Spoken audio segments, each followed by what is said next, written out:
Hi everyone, incline to decline, chest workout, major and minor. We're going to be using the decline and the incline. So we're going to start out with the decline chest, what I call a partial rep chest press. So we're going kind of heavy on these. Decline does take some technique, so start out light, build yourself up. I've got a pair of 20s, and as you can see, this is a very short movement, and we'll talk about it more in a minute.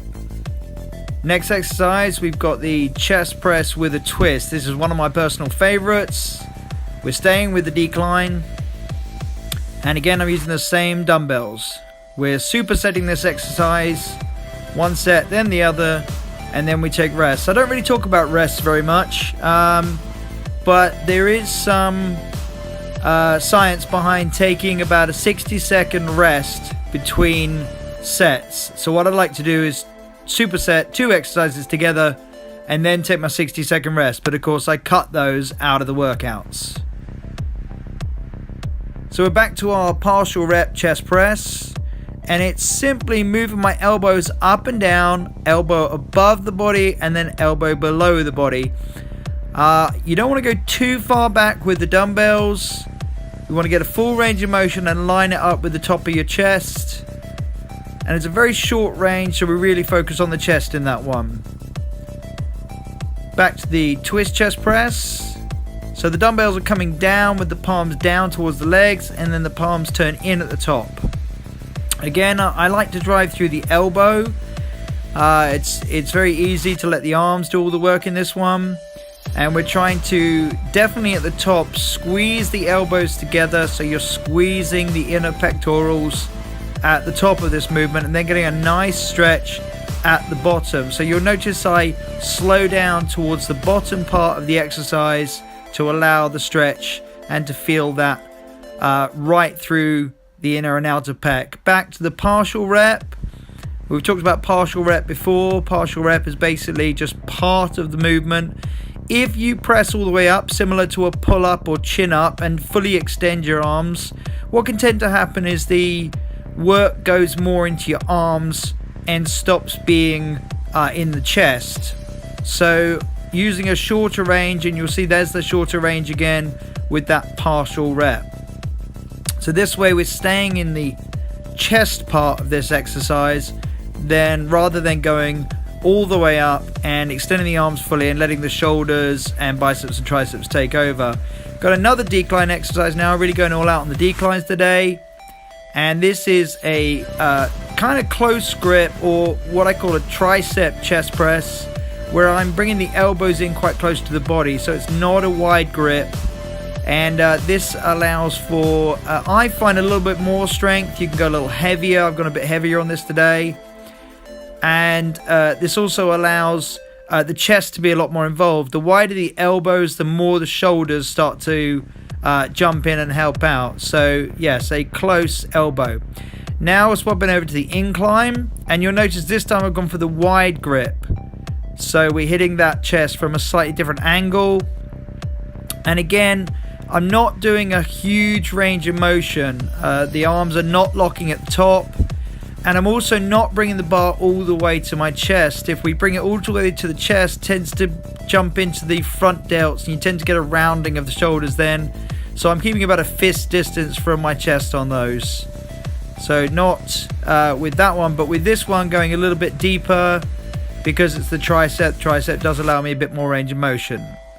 So the hands are about shoulder width, and the elbows being tucked in towards the ribs. I've only got a part decline bench I'm using here, but I do recommend, especially for beginners, to make sure you've got support for your head with the decline or any bench press. You want to make sure that your head is supported so you're not straining your neck. Back to the incline. As you can see, not coming all the way to the chest on this one. Feeling the stretch and moving through the elbow. Your core is tight, your knees are apart, your feet are square, and your feet are flat on the floor. This allows for a bit more kinetic energy through the body.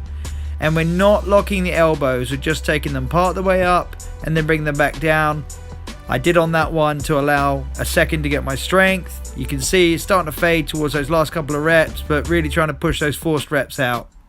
This is a heavy chest one today, guys. A lot of chest workout, and trying to also keep that form and keep it in the chest rather than moving towards the delts, the traps, and the lats for these ones. Really trying to keep it in the chest. I like to go giant sets or lots of supersets on my chest and hit it from lots of different angles. I think that's the key to building a strong chest, is hitting it from lots of different angles and different types of exercise like the barbell and the dumbbell.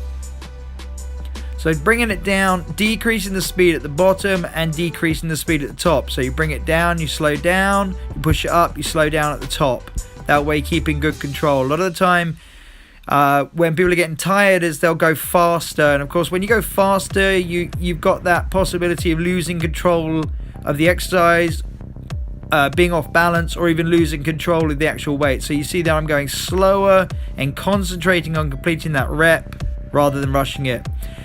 Now we're going to do some push-ups. We're doing some close hand, some people call them tricep, I call them a close hand push-up, and the feet are apart, so the opposite of a normal push-up.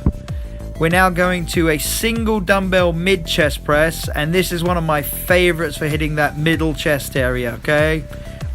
Keeping the weight over the chest and lowering the elbows again to the ribs. As I said before, keeping my elbows in allows me to engage more chest rather than flaring the elbows out and allowing things like the triceps and the shoulders to really take over. This one is a lot of mind to muscle, guys. A lot of squeeze going on in the inner chest at the top of the exercise. You can see from my facial expressions on some of those.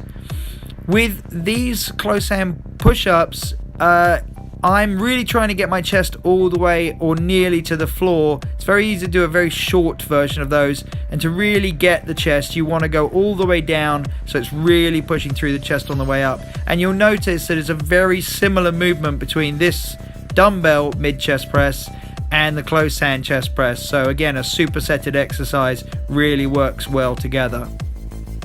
I've got my fingers interlinked, so I've got the dumbbell very secure in my hands, and I'm making sure I press over my chest. Very easy as you start getting tired to press more and more over your face, and you don't want to do this, guys, in case your elbows collapse. You lose strength and you lose control. A close grip again. I'm doing 10 reps and trying to make sure I go all the way down, keep my head up, keep my core tight, and you can see I'm starting to suffer there and really trying to push out those last forced reps. Alright, back to the mid chest press, last set, and real mind to muscle, okay? Core tight, knees apart, feet square, head supported. And this was the only flat bench that you've seen me do today, okay? So we've got a flat bench for this one, which I prefer to do.